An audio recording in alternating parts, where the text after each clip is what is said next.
சென்னையில் சினிமா துறையினர் மற்றும் ஐடி பணியாளர்களுக்கு போதைப் பொருட்களை சப்ளை செய்த முக்கிய ஏஜென்ட்டுகள் இருவர் சிக்கியுள்ளனர். அவர்களின் பின்னணி என்ன?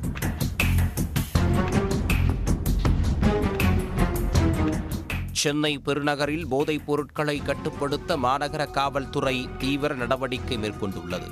அதற்காக ANIU எனப்படும் 4 போதைப்பொருள் தடுப்பு பிரிவுகளை மாநகர காவல் ஆணையர் அருண் ஏற்படுத்தியுள்ளார். அதன் மூலம் சென்னையின் 4 மண்டலத்திலும் போதைப்பொருள் ஒழிப்பு நடவடிக்கை முடுக்கிவிடப்பட்டுள்ளது. அதன்படி துறைப்பாக்கம், அண்ணா சாலை, மடிப்பாக்கம், அண்ணா நகர், எஸ்பிளேனேடு, கொடுங்கையூர் உள்ளிட்ட பகுதிகளில் உயர் ரக போதைப் பொருட்களை விற்பனை செய்யும் கும்பலை கைது செய்தனர். இவர்களுக்காக வெளிமாநிலங்களிலிருந்து மொத்தமாக கடத்தி வந்து விநியோகித்த ஜார்க்கண்ட் மாநிலத்தைச் சேர்ந்த ஏஜென்ட் பவன் மற்றும் பெங்களூருவைச் சேர்ந்த டைசன் ஆகிய இருவர் பிடிபட்டுள்ளனர். போதைப் பொருள் வாங்குவது போன்று நாடகமாடி பவனை போலீசார் வளைத்தனர்.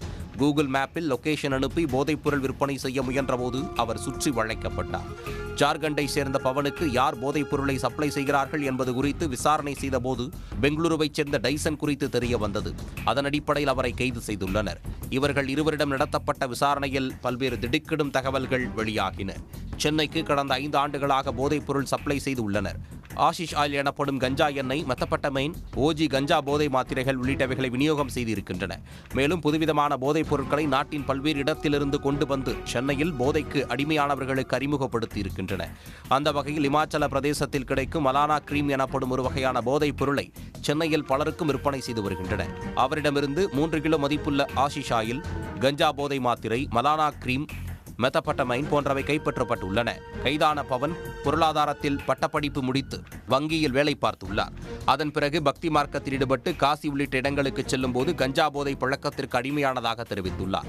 சாமியார்கள் மற்றும் அகோரிகளிடம் பழகியதன் மூலம் போதை பழக்கத்துக்கு ஆட்பட்டதோடு தம்மிடம் கேட்பவர்களுக்கு வாங்கி கொடுத்து விற்பனையாளராக மாறியதாகவும் வாக்குமூலம் அளித்துள்ளார். ஹிந்தி மற்றும் ஆங்கிலம் சரளமாக பேசும் பவன் யாருக்கும் சந்தேகம் வராதபடி வசதி வாய்ந்த நபர்களுக்கு போதைப் பொருட்களை சப்ளை செய்துள்ளார்.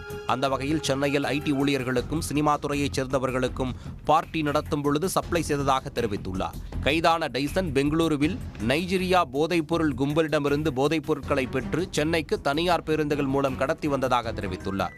ஒவ்வொரு முறையும் போதைப் பொருளை பெங்களூருவில் இருந்து கடத்தி வருவதற்கு 10,000 ரூபாய் கமிஷன் பெற்றதாகவும் 2,000 ரூபாய்க்கு வாங்கும் போதே பொருளை கைமாற்றும் பொழுது 5,000 ரூபாய்க்கு விற்றதாக தெரிவித்துள்ளார்.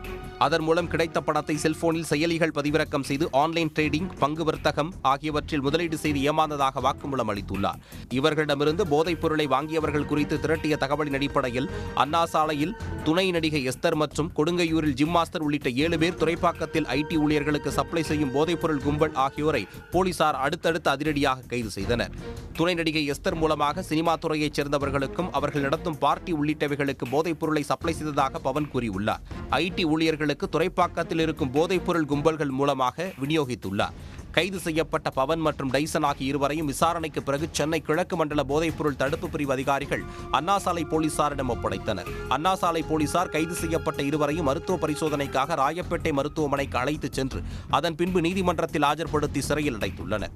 அவர்கள் அளித்த வாக்குமூலத்தின் அடிப்படையில் சென்னை போதைப் பொருள் தடுப்பு பிரிவு அதிகாரிகள் அடுத்த கட்டமாக பெங்களூருவில் போதைப் பொருள் சப்ளை செய்யும் நைஜீரிய கும்பலைச் சேர்ந்த மேலும் பலரை பிடிப்பதற்கான நடவடிக்கையில் தீவிரம் காட்டி வருகின்றனர். சென்னையில் போதைப் பொருள் விற்பனை தொடர்பாக ஓய்வு பெற்ற டிஜிபி ரவீந்திரதாஸின் மகன் அருணை போலீசார் கைது செய்தனர்.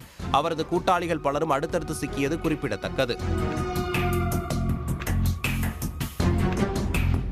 உடனுக்குடன் செய்திகளை தெரிந்து கொள்ள சன் நியூஸ் பெல் ஐகானை கிளிக் பண்ணுங்க.